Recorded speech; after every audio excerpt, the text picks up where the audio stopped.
નમસ્તે વિદ્યાર્થી મિત્રો, લાસ્ટ લેક્ચરમાં ધાતુ શુદ્ધિકરણ धातुના ઉપયોગો. હવે ધાતુ કર્મવિધિમાં ઉષ્માગતિકીય સિદ્ધાંત ટોપિક નંબર 6.4 પેજ નંબર 156 અગત્યનો ટોપિક છે. તો આ ટોપિકની અંદર તો કે તાપમાનના ફેરફાર સાથે ધાતુના ઓક્સાઇડમાંથી ધાતુ મેળવવામાં આવે. તો તાપમાનના ફેરફાર સાથે ધાતુના ઓક્સાઇડનું રિડક્શન કરી ધાતુ મેળવવાની ક્રિયાને છે એ પાયરો ધાતુ કર્મવિધિ કહેવાય, અથવા શું કહેવાય ઇંગ્લિશમાં પાયરો ધાતુ કર્મવિધિ કહેવાય, અથવા ગુજરાતીમાં તાપ ધાતુ કર્મવિધિ તરીકે ઓળખવામાં આવે છે. કારણ કે તાપમાનનો ફેરફાર થાય તો પ્રક્રિયાની દીઠ મુક્ત ઉર્જા ડેલ્ટા જી નું મૂલ્ય પણ બદલાય છે, જેના કારણે તો કે પ્રક્રિયા છે એના વેગમાં ફેરફાર થઈ શકે. તો આપને ખ્યાલ છે કે કોઈ પણ રાસાયણિક પ્રક્રિયા આપમેળે થવા માટે ડેલ્ટા જી0 નું મૂલ્ય ઋણ હોવું જોઈએ. તો અહીંયા ખાસ મહત્વની બાબત એ છે, આગળ આપણે કીધું હતું કે ધાતુના ઓક્સાઇડમાંથી ધાતુ મેળવી હોય ત્યારે ધાતુના ઓક્સાઇડનું રિડક્શન કરવા માટે જે રિડક્શન કરતા લે છે એ રિડક્શન કરતાની પસંદગી કઈ રીતે કરવાની એ આ એલિગ્રામ ગ્રાફ છે એના ઉપરથી આપને માહિતી મળશે અને કયા તાપમાને એ પ્રક્રિયા થઈ શકે. તો અહીંયા તો કે ધાતુના ઓક્સાઇડના રિડક્શન માટે રિડક્શન કરતાની પસંદગી એવી કરવાની છે કે જે ઓલ પ્રક્રિયાની દીઠ ઉર્જાનું મૂલ્ય ઋણ બનાવે, બરાબર. અને એ પ્રક્રિયામાં અમુક તાપમાને ઋણ હોઈ શકે, અમુક તાપમાને ધન હોય. એટલે પ્રક્રિયા અમુક તાપમાનથી કા ઊંચા તાપમાને કરવી પડે કા નીચા તાપમાને, કે જેથી તેને ડેલ્ટા જી નું મૂલ્ય શું બને, ઋણ. તો આપણે અહીંયા રિડક્શન કરતા ક્યાં પસંદ કરવા, તો ગિબ્સ હેલ્મહોલ્ટ્ઝ સમીકરણ delta G0 delta F0 - T delta S0 છે. તો આ પ્રક્રિયા પ્રમાણે ડેલ્ટા જી નું મૂલ્ય ઋણ થવું જોઈએ. જો કોઈ પ્રક્રિયાની એન્ટ્રોપી ફેરફારનું મૂલ્ય ધન હોય અને તાપમાન વધારો તો T ડેલ્ટા S નું મૂલ્ય વધતું જાય અને માઈનસ નિશાની છે તો જેમ તાપમાન ઊંચું હોય એમ ડેલ્ટા જી ઋણ બને, અને જેટલું વધુ ઋણ બને એટલું સરળતાથી ધાતુના ઓક્સાઇડમાંથી આપણે ધાતુ તો કે મેળવી શકશું. તેના માટે તમને એ કીધું છે. અને ઓલ ઓવર ઓક્સિડેશન રિડક્શન પ્રક્રિયા છે એનું ડેલ્ટા જી નું મૂલ્ય ઋણ થવું જોઈએ. મેં અહીંયા આ એલિગ્રામ ગ્રાફ દોર્યો છે. એલિગ્રામ ગ્રાફ શું છે તો એલિગ્રામ નામના વૈજ્ઞાનિકે ધાતુના ઓક્સાઇડના નિર્માણમાં કેટલી દીઠ ઉર્જા મુક્ત થાય છે એની રજૂ કરી છે. તમે જોશો તો બધામાં ધાતુના ઓક્સાઇડ બને છે. MgO બન્યો, Al2O3 બન્યો, ZnO બન્યો, Cu2O બન્યો, ApO બને છે, બરાબર. તો આ ધાતુના ઓક્સાઇડનું નિર્માણ થાય છે. સામે રિડક્શન કરતા તરીકે કાર્બન લે તો એમાંથી CO2 બને છે, કાર્બન મોનોક્સાઇડ લે તો CO2 પણ રૂપાંતર થાય છે. તો એ રિડક્શન કરતા છે. તો ક્યારે કયો રિડક્શન કરતા લેવો, તો આ બે પ્રક્રિયાના ડેલ્ટા જી ના મૂલ્યનો સરવાળો કરવો, અને જો સરવાળો ઋણ થાય તો એ પ્રક્રિયા આપમેળે શક્ય બની શકે છે. એટલે એના માટે આપણે ધ્યાનમાં લઈએ તો આપણે એવું કીધું છે કે ધાતુના ઓક્સાઇડ હોય, માનો કે MXOY પ્રકારના ઓક્સાઇડ છે, તો આપણે એવું કહેતા હતા Y મોલ કાર્બન લઈ તો Y મોલ CO બને, બરાબર, અને X મોલ M મળશે. શું મળશે? X mall M. તો આમાં બે પ્રક્રિયા સમાયેલી છે. કઈ બે પ્રક્રિયા સમાયેલી છે તો કે એક પ્રક્રિયા Y મોલ કાર્બન છે એ ઓક્સિજન મેળવી અને શેમાં રૂપાંતર થાય છે, Y મોલ CO માં રૂપાંતર થશે. શેમાં? Y મોલ CO માં. અને ટૂંકમાં આમ લખી કાર્બન O2 સાથે જોડાય અને Y મોલ CO બનાવે છે, બરાબર. CO એટલે અડધો મોલ લેશું. અને બીજું તો કે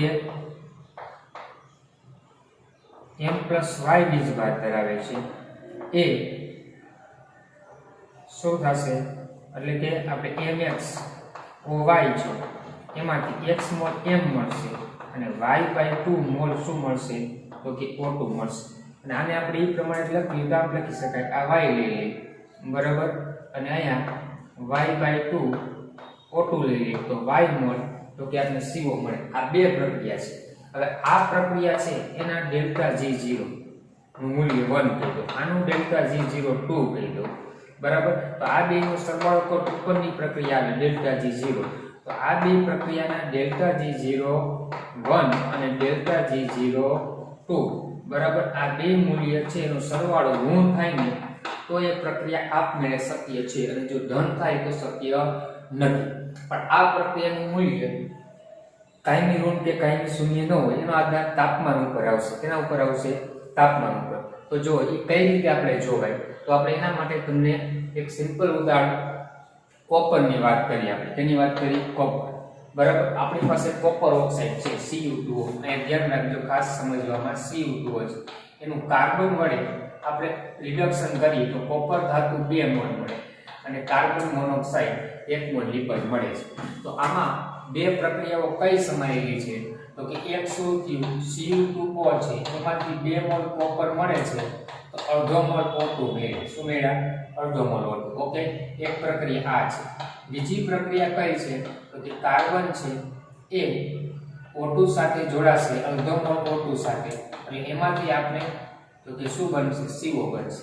હવે આ બે ડેલ્ટા G ના મૂલ્ય તમે લેવા જશો તો ચાલો અહીંયા ધ્યાન રાખો, આ પ્રક્રિયામાં આ કોપરમાંથી અને O2 જોડે Cu2O બનાવે. તો એ પ્રક્રિયામાં તમે જોશો તો ડેલ્ટા G નું મૂલ્ય તાપમાનના વધારા સાથે ઋણ મૂલ્ય ઘટતું જાય છે. શું થાય છે? ઘટતું જાય. એટલે આમ જોવા જાય ને તો આ પ્રક્રિયા છે એમાં હું કોઈ એક આ તાપમાન લઈ લઉં છું, આ બિંદુ લઈ લઉં છું. બરાબર, એ બિંદુએ તાપમાન કેટલું છે તો અહીંયા નીચે તમારે જોવાનું થશે. એ તાપમાન આપણે અંદાજે 800 સેલ્સિયસ છે એવું વિચારીએ છીએ. કેટલું છે? 800 સેલ્સિયસ. તો હવે 800 સેલ્સિયસ તાપમાને તો કે ડેલ્ટા G0 ની કિંમત તમે અહીં જોશો, ડેલ્ટા G0 ની કિંમત બરાબર એ 200 અને 100 ની વચ્ચે આવે છે. એટલે માનો કે 150 છે માઈનસ, પણ ખરેખર -150 ન હોય, +150 હોય. શું કામ?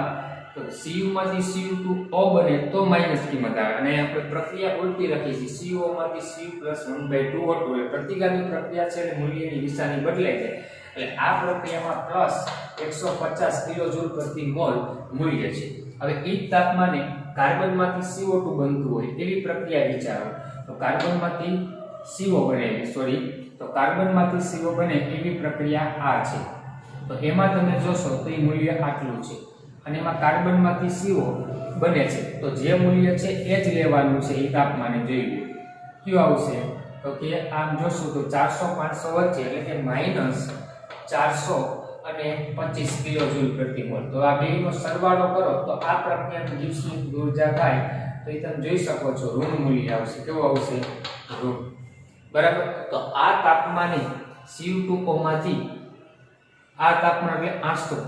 હવે આપણે ખ્યાલ કેમ આવશે કે કયા તાપમાનથી વધારે કે નીચા તાપમાનની પ્રક્રિયા શક્ય છે? તો એ બે ગ્રાફ જો, C માંથી CO વાળા ગ્રાફ જો અને Cu2O બને છે કોપરમાં એ ગ્રાફ જો. એ બે ગ્રાફ કયા બિંદુએ છેદે છે? આ બિંદુ. તો આ બિંદુએ તમે જોશો ને તો બેના ડેલ્ટા G1 અને ડેલ્ટા G2 બેનું મૂલ્ય 0 થઈ જાય. જોઈ લો. શું કામ? આ પ્રક્રિયા આમ જાય છે એટલે મૂલ્ય આપણે પ્લસ લેવું પડે જેટલું હોય, અને આ પ્રક્રિયા આમ જાય છે એટલે એ ઋણ લેવું પડે, એટલે પ્લસ અને ઋણ એટલે 0. તો ટૂંકમાં કોઈ પણ ગ્રાફ જે બે બિંદુએ છેદતા હોય ને બરાબર ત્યારે સંતુલનમાં હોય, પણ એથી ઉપર કે નીચે તાપમાને છે એ પ્રક્રિયા પુરોગામી શક્ય થઈ શકે. તો આમાં નીચે જશું, આમ જશું એમ શક્ય બનશે. એટલે એનો મિનિંગ કે એથી ઊંચા તાપમાને.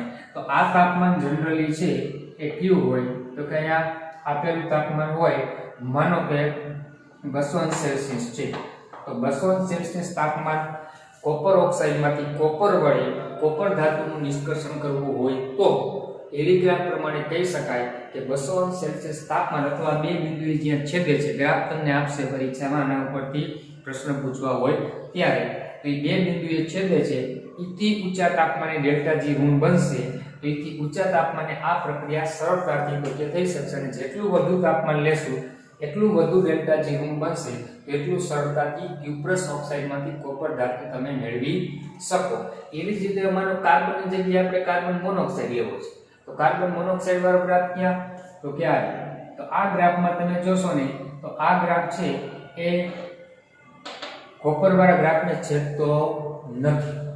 એટલે છેદતો નથી એટલે એનો મિનિંગ એવો થયો કે આમાં તમે ગમે તે તાપમાને પ્રક્રિયા કરશો ને તો શક્ય બનશે. ગમે તે તાપમાને પ્રક્રિયા કરશો તો શક્ય બનશે. શું કામ? તો કે CO માંથી CO2 બને છે તો એ મૂલ્ય ઋણ જ આવે છે, અને ઓલાના ધન મૂલ્ય કરતા વધુ ઋણ જ થાય છે. જો અમાનો તમે આ તાપમાન લઈ લ્યો તો આ તાપમાને છે આ પ્રક્રિયા છે એમાં ધન મૂલ્ય છે એ 200 ની આસપાસ આવે અને આમાં ઋણ મૂલ્ય છે એ 400 ની આસપાસ, તો એ માઈનસ ની ઓલું 200 પ્લસ છે તો કેવું થયું માઈનસ થયું. તો ગમે ત્યાં તમે જોશો તો બેનો સરવાળો માઈનસ જ થશે. તો કાર્બન મોનોક્સાઇડ વડે કોઈ પણ તાપમાને ક્યુપ્રસ ઓક્સાઇડમાંથી કોપર મેળવી શકો, પણ કાર્બનમાંથી મેળવવું હોય, કાર્બન રિડક્શન કરતા વાપરવો હોય તો તાપમાન આપણે કીધું એ પ્રમાણે આનાથી ઊંચું તાપમાન રાખવું શક્ય થશે, એ ધ્યાન રાખવાનું. હવે તમને એમ થાય બીજી કોઈ ધાતુ વડે, ઝીંક વડે, એલ્યુમિનિયમ, મેગ્નેશિયમ વડે ક્યુપ્રસ ઓક્સાઇડમાંથી મેળવી શકાય? તો હા, એમાંય મેળવી શકાશે. એમાં પણ ગમે તે તાપમાન. એટલે એક વસ્તુ ધ્યાન રાખવાની કે એલિગ્રામ ગ્રાફમાં જે ધાતુના ગ્રાફ ઉપર છે ને એ ધાતુના ઓક્સાઇડમાંથી એના નીચે રહેલી ધાતુ છે એ લગભગ ગમે તે તાપમાને તમે મેળવી શકો, કારણ કે એના ડેલ્ટા જી ના મૂલ્ય તમે જુઓ, mg માંથી mgO બને એ ઘણું ઋણ મૂલ્ય છે અને ઓલામાં ધન મૂલ્ય આવશે, ઉલટી પ્રક્રિયા થશે તો એ બહુ ઓછું ધન આવશે. એટલે તમે ક્યુપ્રસ ઓક્સાઇડમાંથી કોપર ધાતુ મેળવવી હોય ને તો તમે ઝીંક ધાતુ ઉમેરીને મેળવી શકો, એલ્યુમિનિયમ, મેગ્નેશિયમ ગમે તે તાપમાને કરી શકશો. અને કાર્બનમાં એક ધ્યાન રાખવાનું છે, બાકી કાર્બન મોનોક્સાઇડ દ્વારા થઈ શકે છે. એવી જ રીતે Fe ની વાત કરીએ તો Fe માં ગ્રાફ જોશું તો Fe માંથી FeO બને છે, આપણે આમાંથી આ બનાવવું છે, બરાબર. અને કાર્બન વાળો ગ્રાફ લઈએ તો કાર્બનમાંથી કાર્બન મોનોક્સાઇડ. તો હવે જો આ ગ્રાફ કયા બિંદુએ બે છેદે છે, આ ગ્રાફ અને આ ગ્રાફ એ બે કયા બિંદુએ છેદશે? તો આ બિંદુએ છેદે છે. તો આ તાપમાનથી ઊંચું તાપમાન હશે તો ફેરસ ઓક્સાઇડમાંથી આપણે આયર્ન ધાતુ છે એ કાર્બન મોનોક્સાઇડ કાર્બન વડે તો કે મેળવી શકશું. એથી નીચા તાપમાનની પ્રક્રિયા શક્ય બનશે નહીં, કારણ કે ડેલ્ટા જી નું મૂલ્ય કેવું જોવા મળશે આપણે? ધન બેનો સરવાળો કરતા, બરાબર. એટલે કોપરમાં ધ્યાન રાખવાનું, કાર્બન વડે આ બિંદુએ એથી ઊંચા તાપમાને, બરાબર. અને કેમાં? આયર્નમાં આ બિંદુથી શું આવશે? ઊંચા તાપમાને તમે કાર્બન દ્વારા FeO માંથી Fe ધાતુ છે એ રિડક્શન દ્વારા મેળવી શકો છો. અને કાર્બન મોનોક્સાઇડ ની વાત કરી તો કાર્બન મોનોક્સાઇડ ઓલા ગ્રાફમાં એવું કીધું હતું કે ગમે તે તાપમાને, પણ આમાં ગમે તે તાપમાને નહીં ચાલે, કારણ કે કાર્બન મોનોક્સાઇડ વાળો ગ્રાફ નીચે છે, Fe કરતા જોઈ લો છે નીચે. એટલે નીચે હોવાથી ઈ બે ગ્રાફ કયા બિંદુએ છેદે છે? આ બિંદુએ. તો કાર્બન મોનોક્સાઇડ રિડક્શન કરતા વાપરો અને FeO માંથી Fe ધાતુ જોતી હોય તો આ જે બિંદુ છે એથી ઊંચું તાપમાન હોવું જરૂરી છે, એથી નીચા તાપમાને શક્ય બનશે નહીં. એ ખાસ ધ્યાનમાં રાખવાનું છે, બરાબર. એટલે ગ્રાફ બે આપણે ખાસ ધ્યાનમાં રાખવાના છે, કારણ કે નીચે છે એટલા માટે. તમે જો હવે આ તાપમાન લ્યો ને, આ તાપમાન તો અહીં જોવો તો આ મૂલ્ય આપણે શું લેશું? કાર્બન FeO નીચે ગ્રાફ છે એટલે આનું મૂલ્ય ઋણ એમને -500 આવશે, બરાબર. સોરી, આમાં એક જ નીચે શક્ય બનશે, ઉપર નહીં શક્ય બને. જો આ 0 થઈ જાય, પણ નીચે જોવા જાય આ બિંદુએ તો આ બિંદુએ જોઈ તો Fe વાળાનું મૂલ્ય છે એ -400 છે એની જગ્યાએ +400 થાય, કારણ કે ઉલટી પ્રક્રિયા એ +400 અને આ -400 અને 500 ની વચ્ચે આવે, બરાબર. તો માઈનસ કંઈક 25-30 જેવું આવે તો આ બિંદુથી નીચા તાપમાને શક્ય બનશે. હવે ઊંચા તાપમાને જોવા જાય તો ઊંચા તાપમાને જોશું તો આ ગ્રાફ આમ જાય છે, બરાબર. તો આ બિંદુએ લઈ તો આનું મૂલ્ય, આ CO વાળી પ્રક્રિયાનું મૂલ્ય -200 જેવું આવે, પણ આમાં -300 એટલે કે પ્લસ લેવું પડે. તો +300 અને -200 તો પ્લસ આવે. તો કાર્બન મોનોક્સાઇડ રિડક્શન કરતા તરીકે લ્યો અને FeO માંથી Fe મેળવવું હોય તો આ બિંદુ કરતા નીચા તાપમાને આવશે. શું આવશે? નીચા, ઉપરના તાપમાને નહીં, બરાબર. એ ધ્યાન રાખવાનું છે. તો નીચું તાપમાન હોય તો ડેલ્ટા G તમને શું બને? ઋણ બની શકશે. હવે એવું ઝીંકની વાત કરીએ તો ઝીંકમાં જોશો તો આ બે કાર્બન મોનોક્સાઇડ ઉપર છે અને ઝીંક ઓક્સાઇડ શું છે? નીચે છે. તો ઝીંક ઓક્સાઇડમાંથી ઝીંકનું મૂલ્ય શું થશે? તો કે પ્લસ લેવાનું થશે અને કાર્બન મોનોક્સાઇડનું મૂલ્ય કેવું થશે? ઋણ.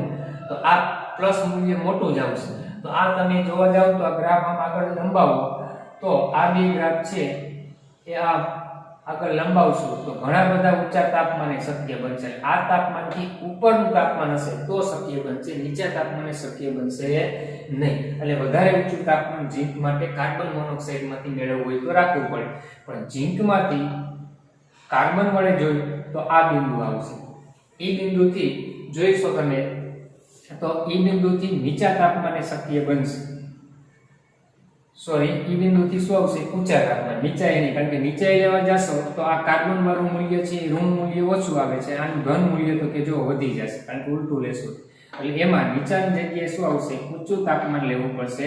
એટલે કાર્બનમાંથી વડે ઝીંક ઓક્સાઇડમાં ઝીંક ધાતુ મેળવવું હોય તો આ બિંદુ કરતાં ઊંચું તાપમાન, અને CO માંથી CO2 ઝીંક ઓક્સાઇડ મેળવવું હોય તો આ બિંદુ કરતાં ઊંચા તાપમાને તમે મેળવી શકશો. એટલે ટૂંકમાં એલિગ્રાફ ગ્રાફમાં જે બે જગ્યાએ ગ્રાફ છેદે રિડક્શન કરતા અને ધાતુના ઓક્સાઇડમાં ધાતુ મેળવવાનો, ઈ બિંદુથી કાં ઉપર કે નીચા તાપમાને શક્ય બને તો ઈ બેમાં આપણે સરવાળો કરી લેવાનો, બરાબર, કે ક્યારે ધન થાય ત્યારે નીચે ધન થાય છે કે ઉપર ધન થાય, અથવા નીચે ઋણ થાય ઉપર ઋણ, જ્યાં બેનો સરવાળો ઋણ થાય ઈ પરિસ્થિતિમાં તમે પ્રક્રિયા કરી શકો. એટલે કે તાપમાન એના ઉપરથી ખબર પડે કે આ બિંદુ છે એનાથી ઊંચું તાપમાન રાખવું કે નીચું તાપમાન. તો આમાં ઝીંક વાળામાં બે ગ્રાફમાં કાર્બન લ્યો કાર્બન મોનોક્સાઇડ બંનેમાં જ્યાં છેદે છે એથી ઊંચું તાપમાન હોય તો શક્ય બનશે, એ ધ્યાન રાખો. એવી જ રીતે એલ્યુમિનિયમની વાત કરીએ તો એલ્યુમિનિયમમાં પણ કાર્બન વાળામાં આ બિંદુએ છેદશે તો એથી શું કરવું પડશે ઊંચું તાપમાન રાખવું પડશે,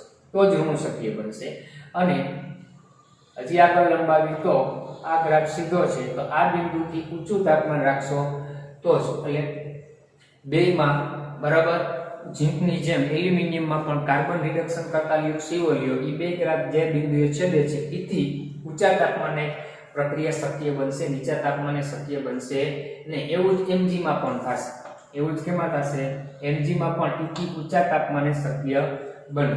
હવે તમને એવું કહે કે ઝીંક ધાતુના ઓક્સાઇડમાંથી ઝીંક મેળવવા માટે એલ્યુમિનિયમ મેગ્નેશિયમ વડે થઈ શકે કે ન થઈ શકે, તો તમે જોશો તો ઝીંકનો ગ્રાફ ઉપર છે, ઝીંક ઓક્સાઇડમાંથી ઝીંક બનાવો એટલે ડેલ્ટા G નું મૂલ્ય ઉલટું લેવાનું થાય, એટલે ધન મૂલ્ય છે એ આમ જશો ને તો ઘટતું જાય છે.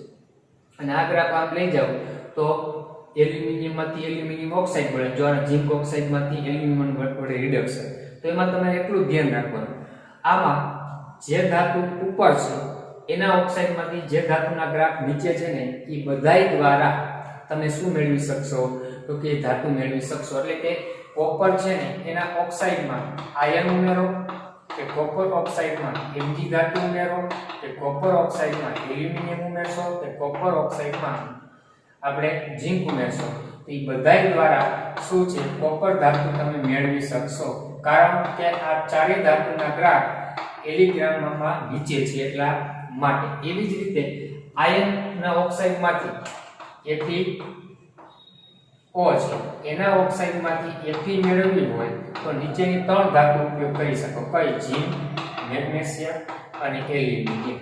એવી જ રીતે ઝીંક ધાતુ મેળવવી હોય એના ઓક્સાઇડમાંથી તો મેગ્નેશિયમ અને કઈ એલ્યુમિનિયમ ધાતુ ઉપયોગ કરી શકશો.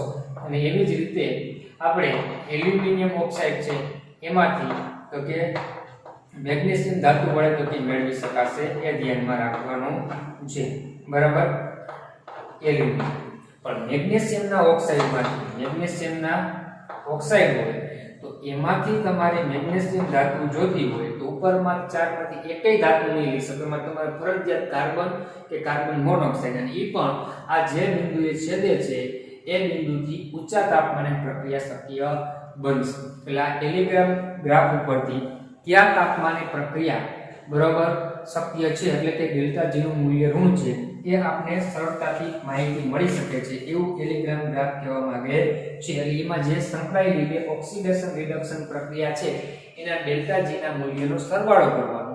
એ સરવાળો દરેક વખતે ઋણ નહીં આવે, કોઈ ચોક્કસ તાપમાનથી ઊંચા કે નીચા તાપમાને જ ઋણ આવે, તો એ તાપમાનથી વધારે કે ઓછા તાપમાને તમે છે એ બંને વચ્ચેની પ્રક્રિયાથી ધાતુનો ઓક્સાઇડ મેળવી શકો, કારણ કે ત્યારે ડેલ્ટા G નું મૂલ્ય શક્ય તેટલું આપણે ઋણ મળશે એટલા માટે, બરાબર. તો એ રીતે આ ટેલિગ્રાફ ગ્રાફ છે એ આપણે સમજવાનું થતો એ ધ્યાનમાં રાખવાનું. અને આના ઉપરથી પ્રશ્ન પૂછવા હોય ત્યારે ગ્રાફ તમને આપશે તો જ આપણે ખ્યાલ આવી શકે, બરાબર. બાકી ગ્રાફ વગર તમને ખ્યાલ નહીં આવે. ગ્રાફ યાદ રાખવાનું નથી, પણ ગ્રાફ આપ્યો હોય તો એના ઉપરથી આપણે પૂછે કે કયા તાપમાને બરાબર કે કાર્બન દ્વારા કાર્બન આયર્ન ઓક્સાઇડ હોય તેમાંથી આયર્ન ધાતુ મેળવી લેવાય તો ગ્રાફને મેળવવાનો બેને, અને જે બિંદુએ છેદે એથી ઉપરના કે નીચા તાપમાને બેના ડેલ્ટા G ના શું કરવાના તો કે સરવાળો કરવાનો. ડેલ્ટા જી નો સરવાળો કરો ત્યારે ધ્યાન રાખવાનું, આપણે ઓક્સાઇડમાંથી ધાતુ મળતી હોય તો આમાં આપણે ધાતુમાંથી ઓક્સાઇડનું નિર્માણનું મૂલ્ય આપ્યું છે, તો જે થતું હોય જે બિંદુ એના કરતાં ઉલટું લેવાનું રહેશે. અને ઓલામાં એ ઓક્સિડેશન પ્રક્રિયા જાય હોય તો એનું જે થાય એ જ લેવાનું અને પછી બેનો સરવાળો કરવાનો. એ રીતે ધ્યાનમાં રાખીને ચાલવાનું છે. બરાબર. એટલે ટૂંકમાં આના ઉપરથી એક ખ્યાલ આપણે મળી શકે કે કયા તાપમાને પ્રક્રિયા વધારે અનુકૂળ છે અને સરળતાથી ધાતુના ઓક્સાઇડમાંથી ધાતુ મેળવી શકાય એ માહિતી મળી. હવે આપણે એના અનુપ્રયોગો એટલે કે આયન ધાતુ, કોપર, ઝિંક અને એલ્યુમિનિયમ ચારેય ધાતુનું નિષ્કર્ષણ કઈ રીતે થાય છે ને એ જોવાનું છે. હવે આપણે 6.4.1 ટોપિક બરાબર, એમાં આપણે પ્રથમ આયન નું નિષ્કર્ષણ. આયનના નિષ્કર્ષણમાં આપણે સૌપ્રથમ કહીએ છીએ કાચી ધાતુ હોય એમાંથી ગેંગના કણો દૂર કરવા એટલે કે એનું સંકેન્દ્રીકરણ કરવાનું હોય. તો સંકેન્દ્રીકરણમાં આપણે કઈ કઈ પદ્ધતિ કીધી હતી? તો કે સંકેન્દ્રીકરણની અંદર ધાતુના ઓક્સાઇડ છે એટલે આયન ધાતુ છે એટલે એમાં એ અનુચુંબકીય ગુણધર્મ ધરાવે એટલે ચુંબકીય અલગીકરણ દ્વારા એમાં રહેલ ગેંગના કણો દૂર કરી શકો. અને પછી જો એમાં આયન ઓક્સાઇડ છે એ Fe2O3 હોય એ Fe3O4 હોય અને જો હાઇડ્રેટ સ્વરૂપે હોય તો પાણીના અણુ દૂર કરવા પડે. તો પાણીના અણુ દૂર કરવા માટે આપણે કઈ તો કે કેલ્સિનેશન પદ્ધતિનો ઉપયોગ કરવો પડે. જો સલ્ફાઇડ ખનિજ હોય તો ભુંજન પદ્ધતિનો ઉપયોગ કરી ધાતુના અન્ય સલ્ફાઇડ ખનિજ હોય કે હાઇડ્રેટ કે કાર્બોનેટ ખનિજ હોય તેમાંથી ઓક્સાઇડમાં આપણે રૂપાંતર કરી શકશું એ કરવાનું. અને ત્યારબાદ વાત ભઠ્ઠીનો ઉપયોગ કરવાનો છે. એમાં કેનો ઉપયોગ કરવાનો છે? વાત ભઠ્ઠી. એટલે વાત ભઠ્ઠી એક એવી ભઠ્ઠી છે કે ભઠ્ઠીમાં બહુ ઊંચાઈ ધરાવતી ભઠ્ઠી હોય અને ભઠ્ઠીમાં અલગ અલગ ગાળામાં તાપમાન અલગ હોય, કારણ કે નીચેથી ગરમ કરતા હોય એટલે નીચેના ભાગમાં તાપમાન મહત્તમ હોય અને ઉપરના ભાગમાં તાપમાન ઓછું હોય, કારણ કે આમાં બધી પ્રક્રિયાઓ અલગ અલગ તાપમાને શક્ય બનતી હોય. એટલે તાપમાનનો અલગ અલગ ગાળો રાખવામાં આવે તો એ વાત ભઠ્ઠી લેવામાં આવે. એ વાત ભઠ્ઠીમાં આયનના ઓક્સાઇડ ઉમેરી તો જો આયનના ઓક્સાઇડ છે એ આપણે વાત ભઠ્ઠીમાં આયનના ઓક્સાઇડ Fe2O3 છે અથવા Fe3O4 છે ઉપરના ભાગમાંથી ઉમેરશું અને એમાં લાઇમસ્ટોન એટલે કે કેલ્શિયમ કાર્બોનેટ પણ સાથે સાથે શું કરવાનું છે તો કે આપણે એ વાત ભઠ્ઠીની અંદર ઉમેરવાનું રહેશે. અને પ્લસ કોક એટલે કાર્બન બરાબર, કારણ કે કાર્બન રિડક્શન કરતા તરીકેનું કામ કરશે. કેલ્શિયમ કાર્બોનેટ છે એ આપણે સિલિકેટની અશુદ્ધિ હોય તો એ અશુદ્ધિ દૂર કરવા માટે ઉમેરવામાં આવશે. તો વાત ભઠ્ઠીમાં Fe2O3 FeO4 શરૂઆતમાં ઉપર ઓછું તાપમાન હોય છે. એ ઓછું તાપમાન હોય એટલે કે નીચું તાપમાન, એટલે નીચું તાપમાન હોય ત્યારે કઈ કઈ પ્રક્રિયા શક્ય બને અને નીચું તાપમાન કેટલું ધ્યાનમાં રાખવાનું છે? 500 થી 800 કેલ્વિન તાપમાન.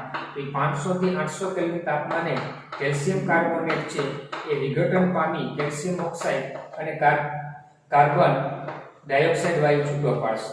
અને એ જ સમયે Fe2O3 અને Fe3O4 હોય છે. તો Fe2O3 હોય ત્યારે એ Fe2O3 માં Fe નો ઓક્સિડેશન +3 છે. કેટલો છે? +3. પણ એમાંથી એના વિઘટનથી તો કે આપણે શું મળશે તો કે Fe3O4 બનશે.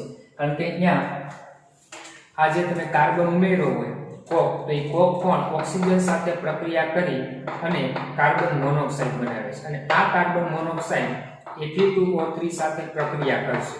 એટલે આમાં રહેલા Fe+3 ના કેટલાક પરમાણુને Fe+2 માં એટલે કે Fe3O4 બનાવે. કારણ કે Fe3O4 છે એનું બે ઓક્સાઇડનું મિશ્રણ છે FeO અને Fe2O3. એટલે Fe3O ના કેટલાક Fe પરમાણુ Fe+2 માં રૂપાંતર પામશે એટલે કે Fe3O4 બનશે અને આ છે એ CO2 માં રૂપાંતર થશે. સંતુલિત કરતો નથી બરાબર એ ધ્યાન. અને ત્યારબાદ આ Fe3O4 છે એ Fe3O4 પાછા CO સાથે પ્રક્રિયા કરી FeO બને અને કાર્બન ડાયોક્સાઇડ. અને કેટલીક વખત Fe3O4 નું સીધું જ CO વડે શેમાં Fe ધાતુમાં પણ તો કે રિડક્શન થશે. શેમાં થશે? Fe ધાતુમાં. અને કા Fe પણ બની શકે. આ બધી પ્રક્રિયાઓ નીચા તાપમાને, કયું નીચું તાપમાન કીધું? 500 થી 800 કેલ્વિન તાપમાનના ગાળામાં થાય છે. એ ધ્યાનમાં રાખવાનું. બીજી રીતે 900 થી 1500 કેલ્વિન તાપમાનના ગાળામાં. એ તાપમાનના ગાળાની અંદર શું થશે તો એ તાપમાનના ગાળાની અંદર FeO છે 900 થી 1500 કેલ્વિન તાપમાનના ગાળામાં FeO છે એ કાર્બન સાથે પ્રક્રિયા કરી Fe અને CO બનાવશે અને CO હોય એ પાછો O2 સાથે જોડાય અને CO2 માં પણ ઓક્સિડેશન પામી શકે છે. શેમાં રૂપાંતર પામશે? ઓક્સિડેશનમાં. અને આ ઉપરાંત જો કાર્બન રહી ગયો હોય તો એ કાર્બન છે એ પાછો કાર્બન ડાયોક્સાઇડ સાથે ઓક્સિડેશન પામી કાર્બન મોનોક્સાઇડમાં પણ રૂપાંતર થાય અને CO2 નું CO માં પણ રૂપાંતર શક્ય છે. અને જો એમાં રેતીની અશુદ્ધિ રહી ગઈ આમાં બરાબર તો ત્યારે આપણે જે કેલ્શિયમ ઓક્સાઇડ ઉત્પન્ન થાય છે એ કેલ્શિયમ ઓક્સાઇડ એ જો રેતીની અશુદ્ધિ હોય તો એની સાથે જોડાય અને CaSiO3 બનાવે જેને શું કહેવામાં આવે છે? સ્લેટ. શું કહેશો? સ્લેટ. બરાબર. સિલિકોન કે એવી ધાતુઓ છે એ સક્રિય ધાતુઓ સાથે જોડાય અને એક હલકો પદાર્થ બનાવે જેને સ્લેગ કહેવાય. બરાબર. એ સ્લેગ તરીકે તો કે SiO2 સિલિકા રેતીને દૂર કરવા માટે આપણે કેલ્શિયમ કાર્બોનેટ અહીંયા ઉમેરી છે. એ પ્રક્રિયા પણ 900 થી 1500 કેલ્વિન તાપમાનના ગાળાની અંદર થતી આપણે જોવા મળે છે. એ ધ્યાન રાખવું. અને બહુ જ ઊંચું તાપમાન કેટલું તો કે 2170 કેલ્વિન જેટલું ઊંચું તાપમાન હોય ત્યારે મોટા ભાગે પ્રક્રિયાઓમાં શું થશે તો કે નીચેની પ્રક્રિયા છે એ આ બધી પ્રક્રિયા પણ ત્યારે થઈ શકે છે. 2100 કેલ્વિન જેટલા ઊંચા તાપમાને પણ FeO હોય એ કાર્બન સાથે જોડાય અને Fe અને કાર્બન મોનોક્સાઇડ બનાવે અથવા FeO CO સાથે જોડાય અને શું બનશે? Fe CO2 બને છે. તો અહીં તમે જોઈ શકશો કે આપણે FeO વાળો ગ્રાફ આમાં આપ્યો છે. જોઈ લો તો આ ગ્રાફ તમે જોશો ને તો કાર્બનમાંથી કાર્બન વડે FeO માંથી Fe બનાવવું હોય ને તો એ ગ્રાફ છે ને આ ગ્રાફ આમ હાલે છે. આ ગ્રાફ આમ તો તમે જોઈ શકો છો બહુ ઊંચા તાપમાને આ બે ગ્રાફ ભેગા થશે. શું થશે? બહુ ઊંચા. એટલે ઊંચા તાપમાને આ પ્રક્રિયા ઝડપી થઈ શકશે. 900-1500 કેલ્વિન તાપમાને થાય એના કરતા ઝડપી પણ ઊંચા તાપમાને શક્ય બને છે. અને આમાં થોડુંક નીચું તાપમાન આવશે. કાર્બન વાળામાં નીચું હશે પણ કાર્બન મોનોક્સાઇડમાં ખૂબ ઊંચું તાપમાન લેવું પડશે. કાર્બન મોનોક્સાઇડમાં તમે જોવો તો આયન વાળો ગ્રાફ છે એ આ બરાબર આ બિંદુ અને કાર્બન આ બરાબર એટલે એ લગભગ 800 થી ઉપર એટલે 900 થી 1500 માં શક્ય બને છે. બરાબર. પણ કાર્બન મોનોક્સાઇડ ની મદદથી FeO માંથી Fe મેળવવું હોય તો બહુ ઊંચું તાપમાન તો કે રાખવું પડશે. એટલે એ વાતભઠ્ઠીમાં નીચેના તાપમાને શક્ય બની શકે છે. ને ટેક્સ્ટબુકમાં લગભગ એ મૂલ્ય આપણે છે ને 1600 થી 73 કેલ્વિન જેટલું તાપમાન ઊંચું લેવાનું કીધું છે.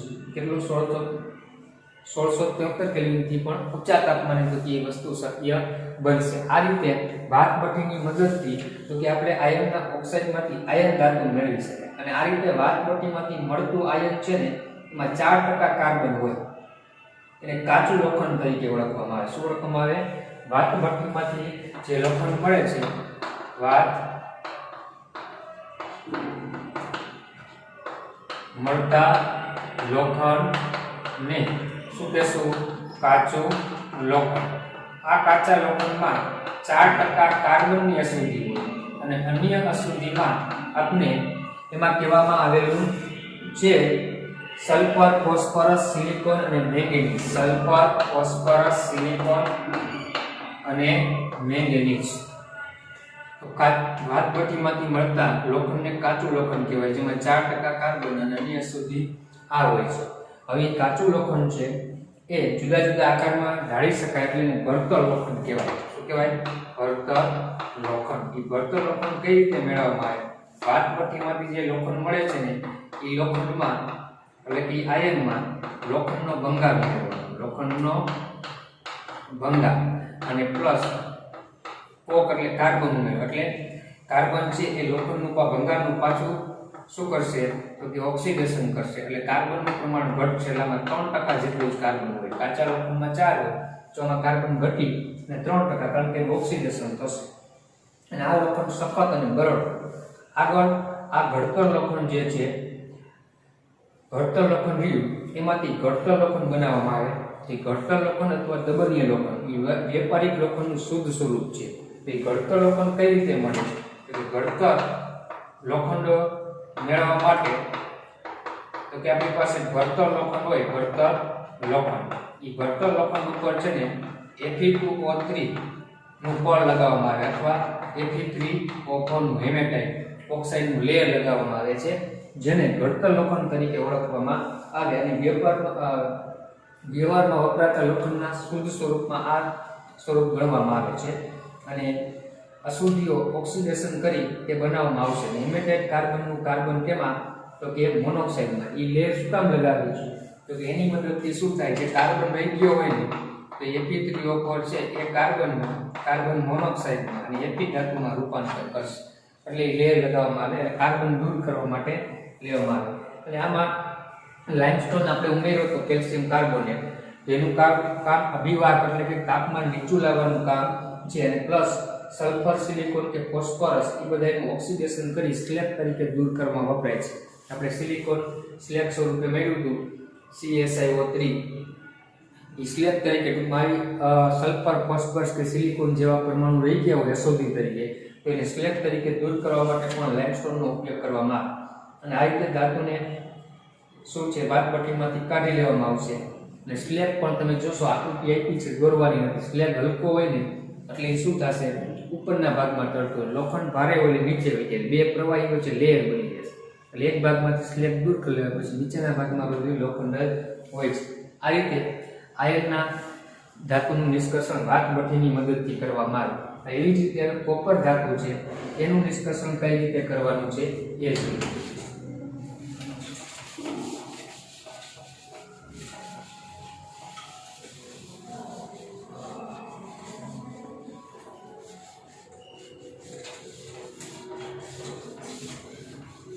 તેમાં પણ આ ગ્રાફનો ઉપયોગ આપણે કરશું.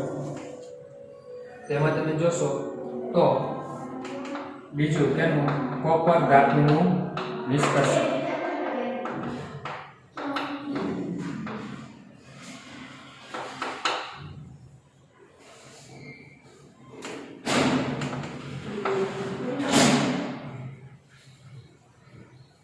કોપર ધાતુના નિષ્કર્ષણમાં કોપરને ખનિજ હોય સલ્ફાઇડ, તો એનું આપણે પહેલા ભુંજન કરવું પડે, બરાબર. અને ભુંજન કર્યા બાદ એને ઓક્સાઇડમાં રૂપાંતર કરવામાં આવે છે. અને ઓક્સાઇડમાં રૂપાંતર થઈ ગયા બાદ એનું રિડક્શન નીચા તાપમાને પણ કાર્બન દ્વારા શક્ય છે. જોઈ શકો છો આ બિંદુ છે, આ બિંદુથી ઉપરના તાપમાન, એટલે આ તાપમાન ઘણું બધું નીચું, આપણે ટેક્સ્ટબુકમાં લખ્યું 500 થી 600 કેલ્વિન જેટલા નીચા તાપમાને પણ કોપરના ઓક્સાઇડમાંથી કોપર ધાતુ સરળતાથી મેળવી શકાય છે. અને સલ્ફાઇડ યુક્ત હોય તો પ્રથમ એનું ભુંજન કરવાનું. તો ભુંજન પ્રોસેસ શું છે, CO2 અને O2 સાથેની પ્રક્રિયાથી ક્યુપ્રસ ઓક્સાઇડ અને SO2 બને. સંતુલિત તમારી રીતે કરી લેજો. આ ભુંજન પ્રોસેસ થઈ. પછી જે ક્યુપ્રસ ઓક્સાઇડ આવ્યું, એ ક્યુપ્રસ ઓક્સાઇડની કાર્બન સાથે પ્રક્રિયા કરશો તો આપણે કોપર અને કાર્બન મોનોક્સાઇડ તો તે મળી શકે છે. અને ખૂબ નીચા તાપમાને પણ મિલીગ્રામ ગ્રામ ઉપરથી જોઈ શકાય છે. એનું ગ્રાફ ઉપર છે ક્યુપ્રસ ઓક્સાઇડ, એટલે ખૂબ નીચા તાપમાને પણ આ પ્રક્રિયા શક્ય બને. અને જો આમાં આયર્નની અશુદ્ધિ રહેલી હોય તો એ આયર્નની અશુદ્ધિ છે એ સિલિકા ઉમેરવામાં આવે તો હેતીની સાથે FeSiO3 એટલે કે સ્લેગ સ્વરૂપે દૂર થશે. કયા સ્વરૂપે? સ્લેગ સ્વરૂપે દૂર કરી શકાય, બરાબર. અને ત્યારબાદ આમાં કોપર મેટે સિલ્વરના પડવાળા પરિવર્તકમાં લેવામાં આવશે. કોપર મેટે એટલે શું છે? તો કે એક વસ્તુ ખાસ ધ્યાન રાખવાનું છે, સલ્ફાઇડ યુક્ત ખનિજ હોય તેવી હોય સલ્ફાઇડ યુક્ત, ત્યારે એક ક્યુપ્રસ સલ્ફાઇડ અને O2, બરાબર. અને આયર્નની અશુદ્ધિ પણ આવેલી હોય તો લોખંડ છે એની પણ અશુદ્ધિ હોય તો Cu2O, SO2 અને ATS બનશે. શું બનશે? ATS. તો જ્યાં સુધી ATS આ આયર્ન છે એ ATS માં બધો જ ATS અને આગળ જ એની પ્રક્રિયા ઓક્સિજન સાથે થાય એટલે FeO બને અને SO2 બને. તો જ્યાં સુધી Fe બધો જ ATS માં બને અને એમાંથી FeO માં રૂપાંતર ન પામે ત્યાં સુધી Cu2O છે Cu2S માં રૂપાંતર કોપર ધાતુમાં રૂપાંતર થતું નથી. ભુંજન પ્રોસેસ ની અંદર આપણે Cu2S અને FeS મળશે. આ મિશ્રણને મેટે કહેવાય છે. કહેવાય મેટે. તો આ મેટે મળે ને એ મેટેમાંથી બધો જ આયન દૂર ન થાય ત્યાં સુધી તો કે આપણે Cu2O માંનું Cu માં રૂપાંતર થતું નથી. એટલે પ્રથમ આયન છે એને સ્લેબ તરીકે દૂર કરવો જરૂરી છે. એટલે કીધું છે કે કોપર મેટે સિલિકાના પદવાળા પરિવર્તકમાં ઉમેરવામાં આવશે. એટલે સિલિકાવાળા પરિવર્તકમાં ઉમેરશો એટલે સિલિકા શું કરશે, SiO2 તો કે APS માંથી જેવો APO બનતો જશે એની APSiO તરીકે દૂર કરતો જશે એટલે APS બનતો જ જશે APO. અને જ્યાં સુધી બધો જ APS APO માં બની જાય અને સ્લેબ તરીકે દૂર થાય પછી આ Cu2S માંથી CO અને કોપર ઈ બનવાની પ્રક્રિયા ચાલુ થશે.